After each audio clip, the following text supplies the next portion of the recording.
வாக்காளர் பட்டியல் பெயர் சேர்க்க 5 லட்சம் பேர் விண்ணப்பித்துள்ளனர். இதன் முக்கிய செய்தியை தற்போது பார்த்துக் கொண்டிருக்கின்றோம். கடந்த ஜனவரி மாதம் வெளியிடப்பட்ட இறுதி வாக்காளர் பட்டியல் படி தமிழகத்தில் 6.18 வாக்காளர்கள் உள்ளனர். கடந்த ஆண்டு டிசம்பர் 9ஆம் தேதிக்கு பிறகு வாக்காளர் பட்டியலில் பெயர் சேர்க்க 5 லட்சம் விண்ணப்பங்கள் பெறப்பட்டுள்ளன. இது தொடர்பான முழு விவரங்களை எமது செய்தியாளர் கண்ணன் வழங்க கேட்கலாம். கண்ணன், வாக்காளர் பட்டியலில் பெயர் சேர்க்க 5 லட்சம் பேர் விண்ணப்பித்துள்ளனர். இது தொடர்பான முழு விவரங்கள். இந்திய தேர்தல் ஆணையத்தின் விதிகளின்படி வேட்புமனு தாக்கலுக்கு கடைசி நாளுக்கு 10 நாட்களுக்கு முன்பு வரை வாக்காளர் பட்டியலில் பொதுமக்கள் தங்களது பெயரை சேர்க்கலாம். அதற்காக படிவம் ஃபார்ம் 6 அவர்கள் பூர்த்தி செய்து அளிக்க வேண்டும்.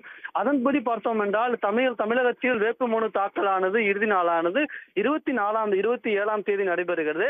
அதற்கு 10 நாட்களுக்கு முன்னதாக என்றால் 17ஆம் தேதி நேற்றுடன் வேட்புமனு தாக்கல் வாக்காளர் பட்டியல் பெயர் சேர்ப்பதற்கான கால அவகாசமானது நிறைவடைந்துள்ளது. அதன்படி பார்த்தோம் என்றால் இறுதி வாக்காளர் பட்டியல் வெளியிடப்பட்ட அந்த கடைசி நாள்களுக்கு பிறகு இதுவரை 5 லட்சம் பேர் வாக்காளர் பட்டியலில் பெயர் சேர்க்க, அதாவது ஃபார்ம் 6 என்றப்படும் புதிதாக வாக்காளர் பட்டியல் பெயர் சேர்க்க விண்ணப்பித்துள்ளதாக தேர்தல் ஆணையம் சார்பில் தெரிவிக்கப்பட்டுள்ளது.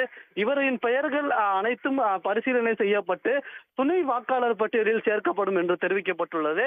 அவர்களுக்கு வாக்காளர் அடையாள அட்டைகள் விரைந்து வழங்க நடவடிக்கை எடுக்கப்படும் என்றும், அவ்வாறு வாக்காளர் அடையாள அட்டைகள் அவர்களுக்கு கிடைக்கப்படவில்லை என்றால் அவர்கள் அதை தவிர்த்து அந்த ஆதார் அட்டை உள்ளிட்ட 11 ஆவணங்களை காட்டி வாக்காளர் பட்டியலில் வாக்களிக்க முடியும் என்றும் தேர்தல் ஆணையம் சார்பில் தெரிவிக்கப்பட்டுள்ளது.